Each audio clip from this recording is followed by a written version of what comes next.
Hey there, cool kids.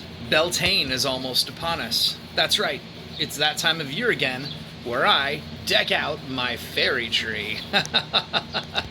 Since last year, we had a little bit of damage. We had a vagrant wander through the neighborhood who apparently needed some of the items that I had given to the fairies a little more than the fairies themselves did. So this year we're gonna go all out. We're gonna put back some of the things that I felt should have been there in the first place, and it's going to be a bit of a shift from last year's theme. So I think you're going to like it. Stay tuned.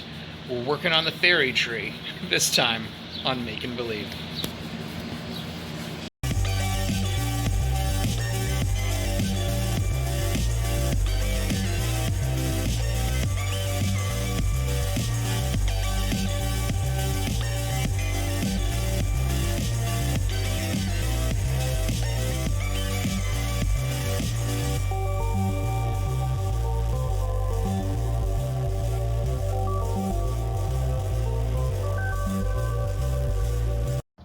Alright, so this, as you may recall, is our fairy tree. It is in the parkway of our house, so that all of the neighborhood children can enjoy it.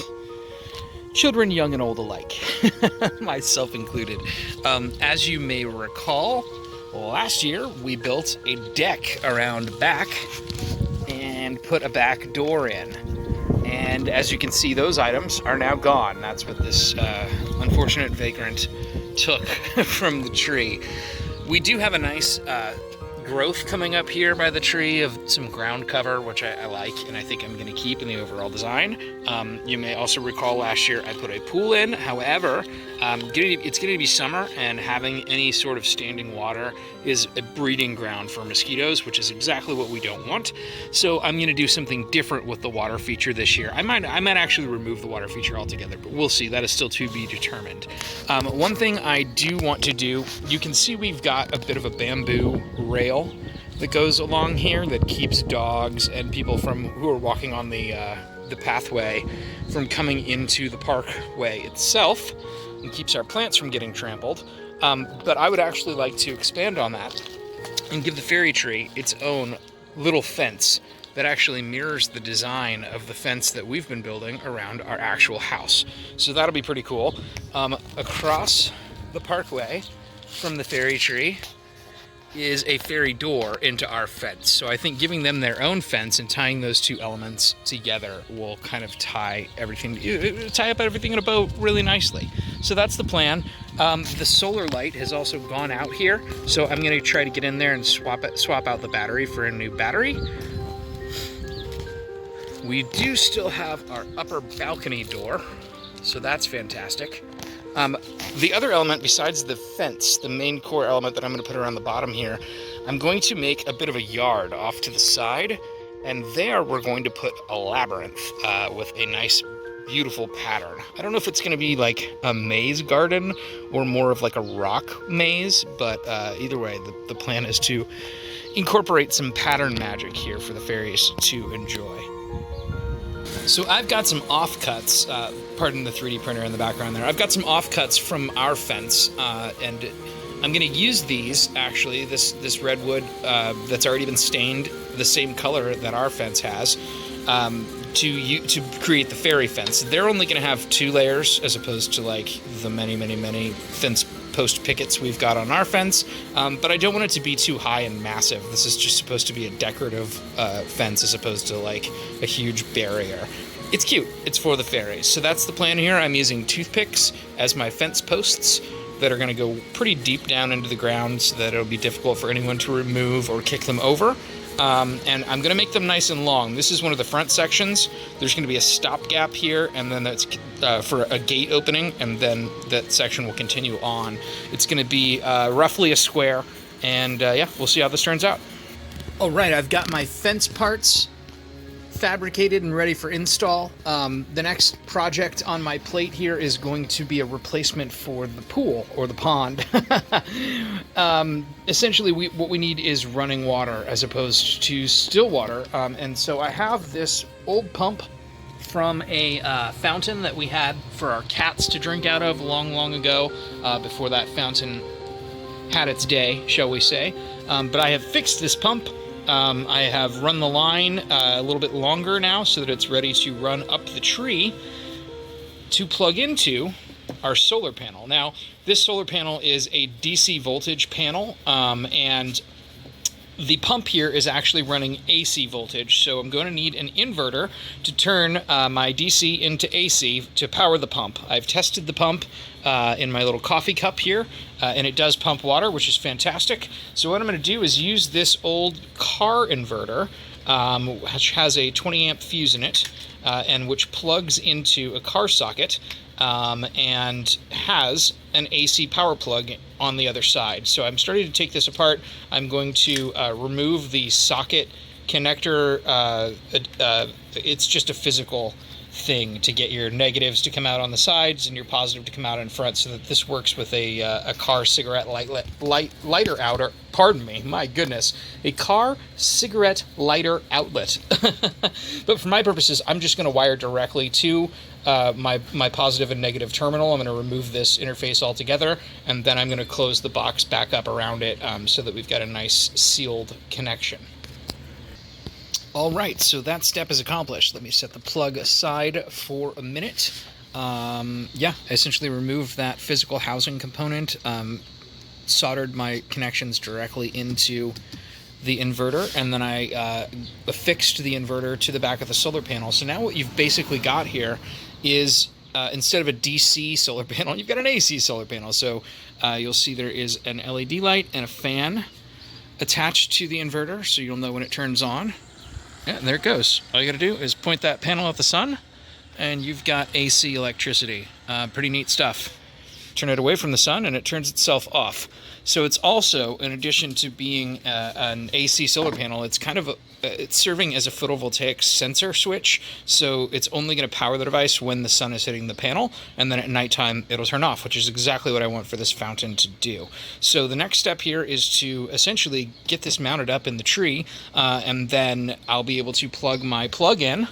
I have a temporary connection here that's not fully soldered yet, because I don't know how long my wires are going to be to take the wiring all the way down from the top of the tree where the panel gets mounted to where the pump is going to go in the new waterfall pond fairy tree system. But that step is accomplished. On to the next. Okay, it is Beltane. The day is upon us. Exciting. So I'm going to go ahead and start to work on the tree directly as opposed to prep work. The next step for the waterfall pond feature is to mount the solar panel, and the way I think I want to do that, I want it to look as natural as possible, and it's going to have to stick up out of the tree a bit in order to get maximum sunlight during the day.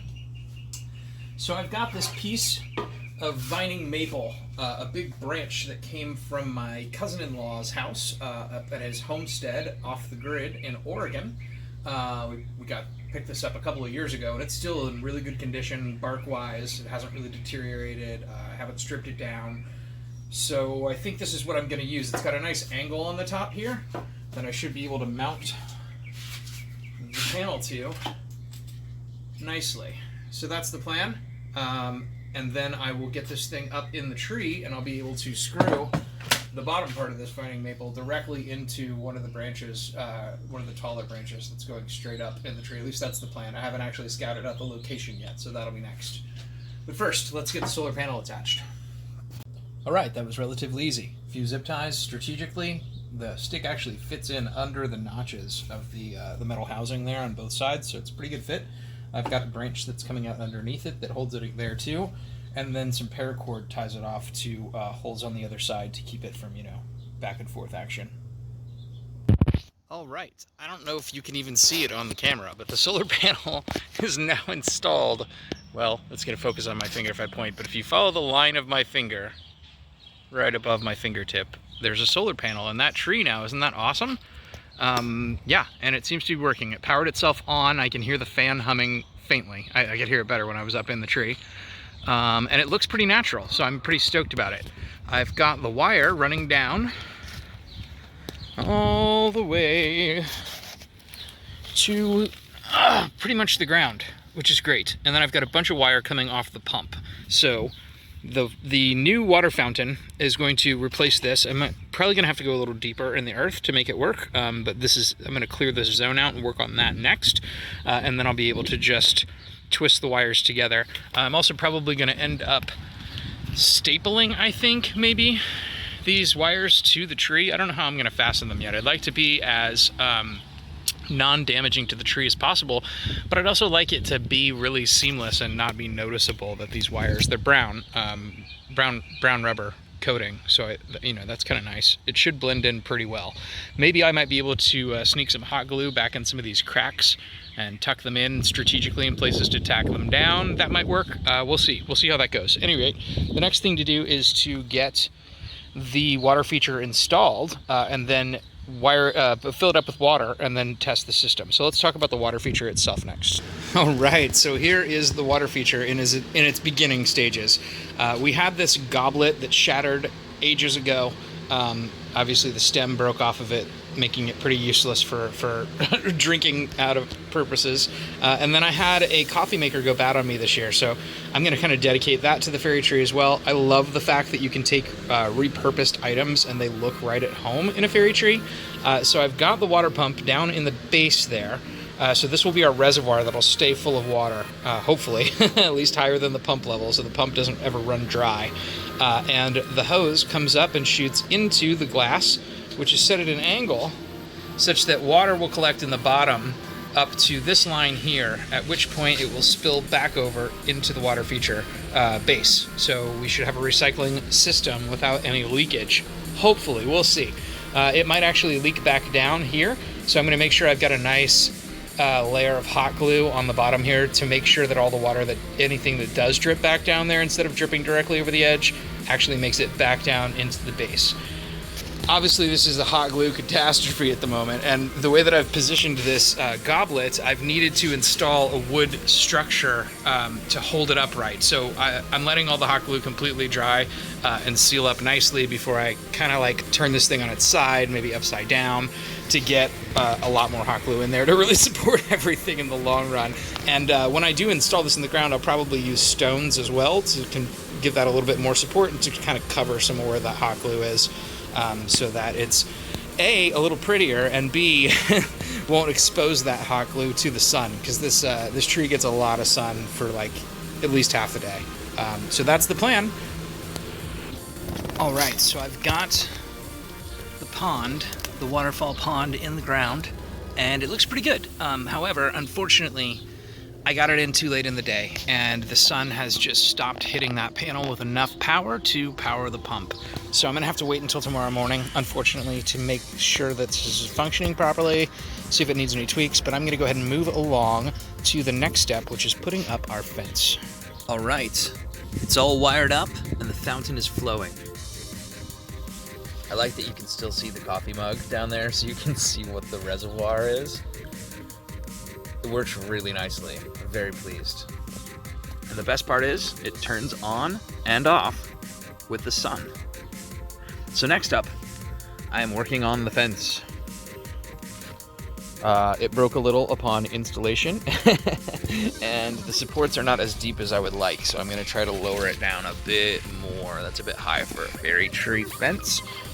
So that's next, and then I'm going to do a bit of repair work. The gate is looking just right here in the front, lined up with the front door. I do believe we're going to need to increase the amount of flagstones in the pathway. Yeah, and then I'm going to rearrange a lot of these rocks, and then the final step for this tree will be the labyrinth.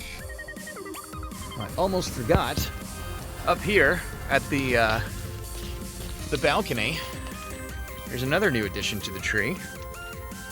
Looks like we have sprouted some magic fairy mushrooms.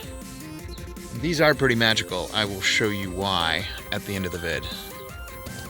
Well, sad but true. I just finished fixing the fence and starting to attach the wire to the tree, and the pump failed. And you know what? It's not entirely unexpected. I rescued this thing from the grave at the outset. I didn't really thoroughly clean it. I kind of half expected this thing to fail anyway, so no big deal. These pumps for aquarium circulation are incredibly inexpensive. I picked up a new one. I think this project deserves a new pump, so I'm gonna replace this one with the new one. However, unfortunately, The new one is a 3-wire system, and it's only a 6-foot cord, so it's certainly not going to reach all the way up to the solar panel at the top of the tree.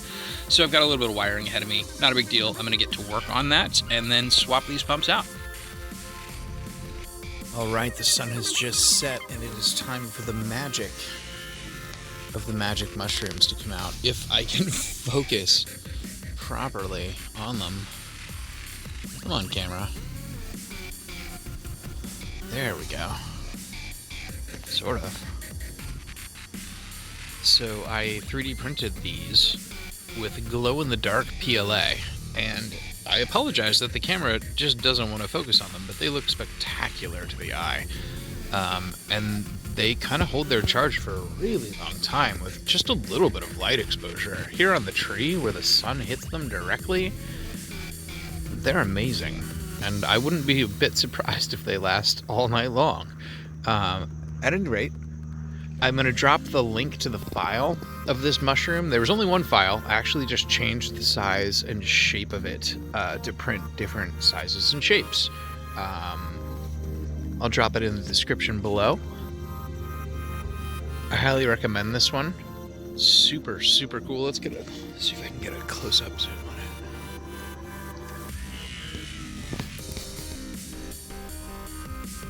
Yeah, with the low light, the camera just won't focus. But anyway, this is a really cool addition to the fairy tree. Glad I did it. Looks amazing. And tomorrow morning, we will test out the new pump. All right, we're back the next day here, and I realize, even though this pump was very inexpensive and not a high flow rate, it's just too powerful. It draws too much wattage for what I'm trying to accomplish here. And to be honest, the flow rate, even at its like minimum setting, is just a bit much for this tiny little fountain that I'm creating for the fairies, for the fairy tree. So it's not the right pump. I went ahead and got another one that I have installed and am testing. And this one actually runs off of, let's see down here, a USB 5-volt, 1 amp power draw, which is really not that bad. You know, in the end, it's 5 times 1, so you're looking at 5 watts. And it can plug into any AC power supply that can provide that deal of amperage. I did learn that my inverter that was wired to the solar panel is actually drawing so much power just to power itself that it wasn't delivering enough power even for this lower power pump to do the job that I would like it to do. So I'm not entirely sure how I'm going to power this thing in the end. It does plug nicely into some battery charge packs. However, I can't charge the pack and use the pack for power at the same time. So yeah, I'm doing a wet test here before I put this thing back on the ground, and it looks like it's going to pass this time. I also added, in addition, a little bit of decoration. I don't know if it's dark enough for any glowing action, but this is the glow-in-the-dark PLA that I used for the fairy mushrooms. This was for actually a rune set for a friend of mine for Beltane, but this print failed, so I was left with all these little discs, which are now going to be glow-in-the-dark little lily pads here in my water feature. And I don't know if you can see it on camera. Oh yeah, you can. I added a filter here as well to keep debris out of running through this tiny little pump. So I think that's going to be an improved feature. So this looks like it's passing its wet test, and I think the next step is to get it back on the ground and then to figure out how I'm going to power it. All right, so until I can find the perfect solar panel to power the pump that I've installed for the fairy tree water feature, I've decided to go, oh my goodness, I've decided to go with a battery pack. I've got a couple of these, they were pretty inexpensive, and this one's just been sitting around not being used, so I'm going to dedicate it for a purpose for the time being. What I've done is taken a simple USB extender, and I have put the battery pack itself inside an old tennis ball can and drilled a hole through the top here and put in a grommet so that I can have less space, more of an airtight seal around the cord itself. I tested the USB extender socket to make sure that it was functioning and that I was able to power the pump through this lid, and now I'm going to go ahead and hot glue right here around the edges to make this cord a permanent feature of the lid. So ideally what I can do then is bury most of this in the ground and have a watertight, airtight seal for the battery pack to power the pump with. And I can pop the lid off anytime I need to remove the battery pack, and this cord will just bring that battery pack right up out of the tube. The tube can stay in the ground with just a little bit exposed, and I'm going to try to make it like a secret kind of hidden door. Obviously, there's still going to be a power cable coming up out of it, so it's not going to be that secret, but if I can cover the lid with like some rocks and put rocks around it, I might be able to blend it into the ground and make it not so obvious. And that way I can power the pump whenever I want to, just by plugging it in. And I can grab the battery pack, bring it out, and slap on a magnet charger to charge it up inside and replace it when needed. All right, so I've got my air and watertight seal all made, and then I found a couple of these are punch outs from an electrical outlet box that we installed for our water feature, our pond, in the front yard, and so I thought it would be fitting to incorporate these into the fairy tree pond as well. So what I'm going to do is circle them both over and add a bit more hot glue to make tabs on either side. This will allow me to do two things. One, it will give me something to grab onto to pop the lid off without having to like dig underneath the ground to get to there. And then secondly, it will allow me to overlay some rocks further out than the lid to try to give it a bit more blend area, so that I can bring the rocks up around to the edge of the lid here without actually allowing those rocks to fall into the open tennis ball can when the lid comes on and off. All right, I am pretty happy with the way that turned out. It's just a, magical power cord. It's going to be sticking up out of the ground. This will all be below ground. Pretty cool stuff. So now I'm going to dig my hole and get this thing set into place. I also like that I can still grab these tabs. I'm just going to be able to get a big rock to put there, and I'll know which one it is, and just move that one rock to get a finger pull underneath here and actually just take the lid right off all in one piece. This is going to be great. All right, so digging a hole this wide and deep, this close to a tree, presents root challenges, as you can see. So I definitely decided to go at this project with hand tools, and if you try to do this on your own, you want to dig very gently and try to not disturb those roots. Find the path of least resistance, if that means widening your hole a little more than you need to, and then fill it back in again at the end, because I don't want to damage this tree in the slightest. All right, we're in the ground, and our lid is just floating up probably about a half an inch. And that's probably as high as I want to go with the dirt, because I don't want the dirt to end up inside the battery pack when I open and close this lid. So from here on out, I'm going to be just building up rocks around the edges, and I'm going to try to leave a little bit of a gap if I can, while making it look good, so that the lid is easy to grab, especially right here where that built-in lip is, or on the other side. All right, cool. That's starting to look very well camouflaged.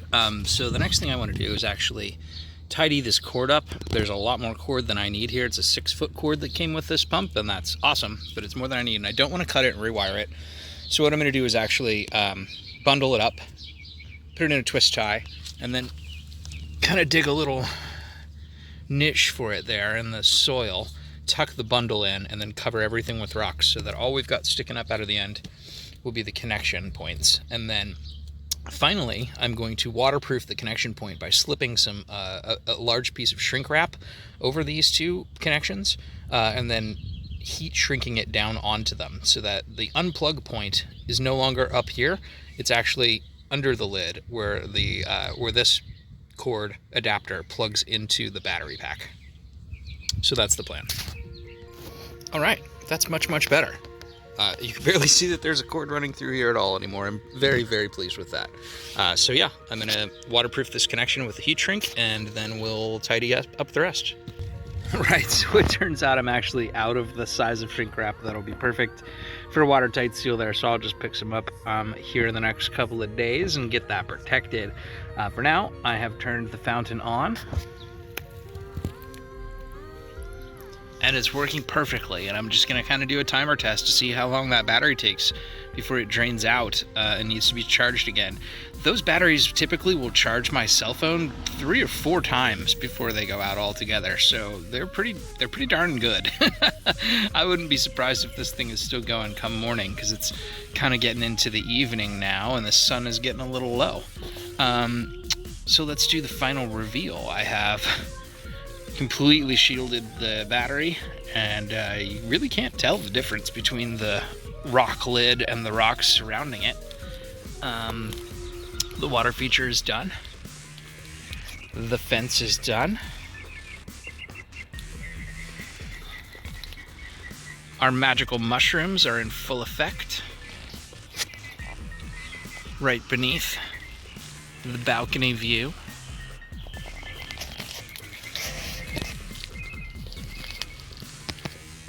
The flagstone pathway now leads to the gate.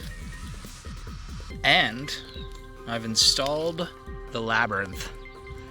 Pattern magic right here, ladies and gentlemen. We had this this chalked quartz rock from when we were doing some landscaping left over, and I went ahead and decided to use that to make a contrasting pattern against the normal rocks. Got a couple nice magical pieces of wood that I've picked up here and there throughout my travels. The fairies have erected a bit of a gate out of an old clothespin. I love it. And then here in the center, our obelisk is a piece of crystal that we picked up from, gosh, I think it came from down the street actually. This gentleman named Mike had moved out, and he had all of these beautiful rocks that we used in our pond, and he had about 12 of those. And I've been collecting them ever since. They're sitting in a box without much of a use, but I thought this would be the perfect time to use one as an obelisk, and I think this is just the right one for the job. So that's it. This is the fairy tree redone for Beltane of 2022. I hope you like this video. We will see you next time on Make and Believe.